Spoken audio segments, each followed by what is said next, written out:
നിത്യജീവൻ എന്ന യാഥാർത്ഥ്യം മരണശേഷം ആരംഭിക്കുന്നതല്ല, പകരം that begins the moment we connect with God through Jesus Christ. യേശു ക്രിസ്തുവിലൂടെ നാം ദൈവവുമായി ബന്ധപ്പെടുന്ന നിമിഷം അതാരംഭിക്കുന്നു. ഒരുവൻ യേശു കർത്താവിൽ വിശ്വസിക്കുന്നതോടെ നിത്യജീവൻ ആ വ്യക്തിക്ക് ലഭിക്കുന്നു. അത് ദൈവത്തിൻ്റെ ഒരു ദാനമാകുന്നു. തിരുവചനം പറയുന്നു, റോമർക്ക് എഴുതിയ ലേഖനം 6-ാം അധ്യായം 23-ാമത്തെ വാക്യം, ദൈവത്തിൻ്റെ കൃപാവരമോ നമ്മുടെ കർത്താവായ യേശു ക്രിസ്തുവിൽ നിത്യജീവൻ തന്നെ. യോഹന്നാന്റെ സുവിശേഷം 3-ാം അധ്യായം 36-ാമത്തെ വാക്യം, പുത്രനിൽ വിശ്വസിക്കുന്നവന് നിത്യജീവൻ ഉണ്ട്. ഇവിടെ നിത്യജീവൻ തരാമെന്നല്ല, നിത്യജീവൻ വരാനിരിക്കുന്നു എന്നുമല്ല, പകരം യേശു ക്രിസ്തുവിൽ വിശ്വസിക്കുന്നതോടെ നിത്യജീവൻ്റെ തുടക്കം ആരംഭിച്ചു കഴിഞ്ഞു. അത് തിരിച്ചറിഞ്ഞ് ജീവിക്കുവാൻ ക്രിസ്തു വിശ്വാസികൾക്ക് കഴിയണം. യോഹന്നാൻ അപ്പോസ്തലൻ വീണ്ടും ആവർത്തിക്കുന്നു, 17-ാം അധ്യായം 3-ാമത്തെ വാക്യം, ഏക സത്യ ദൈവമായ നിന്നെയും നീ അയച്ചിരിക്കുന്ന യേശു ക്രിസ്തുവിനെയും അറിയുന്നത് തന്നെ നിത്യജീവനാകുന്നു. 1 യോഹന്നാൻ 5-ാം അധ്യായം 12-ാമത്തെ വാക്യം, പുത്രനുള്ളവന് ജീവനുണ്ട്, ദൈവപുത്രനില്ലാത്തവന് ജീവനില്ല.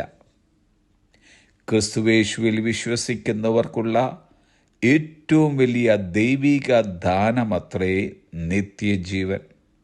യേശുവിൽ വിശ്വസിക്കാത്തവർക്ക് അത് ലഭിക്കുന്നതുമില്ല. അങ്ങനെയെങ്കിൽ ഇന്നാരെങ്കിലും യേശുവിൽ വിശ്വസിക്കുവാൻ തയ്യാറാകുമ്പോൾ, യേശുവിനെ രക്ഷകനും കർത്താവുമായി ജീവിതത്തിൽ സ്വീകരിക്കുമ്പോൾ, ഈ നിമിഷം തന്നെ നിത്യജീവൻ വിശ്വസിക്കുന്നവർക്ക് നൽകിയിരിക്കും. ഈ ഒരു അവസരം ആരും പാഴാക്കരുത്. യേശുവിൽ വിശ്വസിച്ച് യേശുവുമായുള്ള കൂട്ടായ്മയിൽ ജീവിച്ച് യേശുവിനെ അനുസരിക്കുകയും അനുഗമിക്കുകയും ചെയ്യുന്ന ഓരോ ക്രിസ്തുവിശ്വാസിയും ഈ ലോകത്തിലാണെങ്കിലും നിത്യജീവൻ ഉള്ളവരായി ജീവിക്കുന്നു. ഈ ലോകവാസം കഴിയുമ്പോൾ നിത്യജീവനിൽ നാം തുടരുകയും ചെയ്യുന്നു.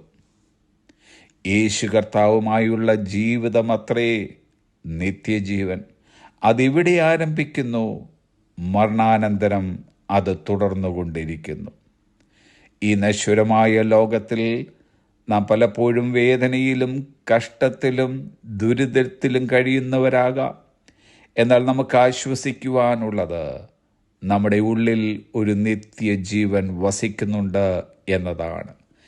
ഇവിടെ നാം പരദേശികൾ, നമ്മുടെ പൗരത്വമോ സ്വർഗത്തിലാകുന്നു. സ്വർഗീയ പൗരന്മാരായ നാം നമ്മുടെ ഈ ലോകവാസത്തിലെ ഓരോ ദിവസവും സ്വർഗതുല്യമാക്കണം. കാരണം നമ്മുടെ ഉള്ളിൽ നിത്യജീവനുണ്ട്. നാം ക്രിസ്തുവിൽ ആരാണെന്നും ക്രിസ്തുവിൽ കൂടി നമുക്ക് ലഭിച്ച നിത്യജീവൻ്റെ മാഹാത്മ്യം എന്താണെന്നും തിരിച്ചറിഞ്ഞ് നമ്മുടെ ഈ കൊച്ചു ജീവിതം ഭൂമിയിലെ സ്വർഗമാക്കാം. Have a blessed day.